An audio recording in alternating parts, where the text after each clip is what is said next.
Sosok Ustazah Umaryah jadi imam sholat ternyata juga buka jasa hapus dosa. Baru-baru ini viral di media sosial soal seorang wanita di pondok pesantren Al-Kafiyah diduga menjadi imam sholat dari jemaah laki-laki. Tak hanya itu, sang wanita di Ponpes Al-Kafiyah tersebut juga disebut-sebut bisa menghapus dosa. Sang wanita disebut seorang pimpinan Ponpes Al-Kafiyah bernama Ustazah Umaryah. Ponpes Al-Kafiyah pimpinan Ustazah Umaryah sendiri diduga berada di Sumatera Utara.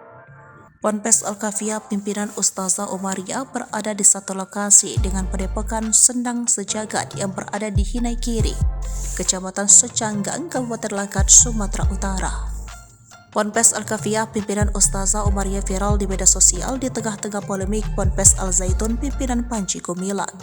Dalam video beredar tampak sekelompok orang yang terdiri dari pria dan wanita. Pada video dibagikan akun Instagram @drobe.official pada Selasa, 27 Juni 2023. Pria dan wanita yang terekam tampak melakukan gerakan seperti sholat berjamaah. Akan tetapi hal yang menjadi janggal ialah wanita berbaju hijau dan video tersebut menjadi imam.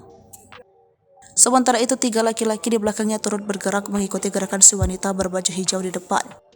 Di sisi kiri mereka tampak 3 orang ibu-ibu berkerudung berdiri mematung sambil melihat ritual yang dilakukan. Tersorot juga banner yang terpampang di dinding dalam video itu dalam tulisan Ponpes Al-Kafiyah pimpinan guru besar Ustazah Umaryah. Banner itu terpampang tulisan kalau mereka menerima pengobatan non-medis dan sedang membuka penerimaan santri baru. Hal lain yang mengejutkan soal Ponpes Al-Kafiyah pimpinan Ustazah Umaryah adalah adanya sebuah tulisan bisa menghapus dosa. Video itu merupakan potongan dari konten di kanal YouTube Al-Ansab Badis PSS yang dipandu oleh seorang pria bernama Irfan. Dalam video tersebut dibagikan kanal YouTube tersebut pada 17 Juni lalu, Irfan mencoba mendatangi Ponpes Al-Kafiyah pimpinan Ustazah Umaryah bersama teman-temannya. Akan tetapi belum diketahui secara pasti apakah cuplikan tayangan tersebut benar-benar merupakan aktivitas di Ponpes Al-Kafiyah pimpinan Ustazah Umaryah, atau hanya akting untuk tayangan konten semata, mengingat Ponpes Al-Zaitun pimpinan Panji Gumilang sedang tren saat ini.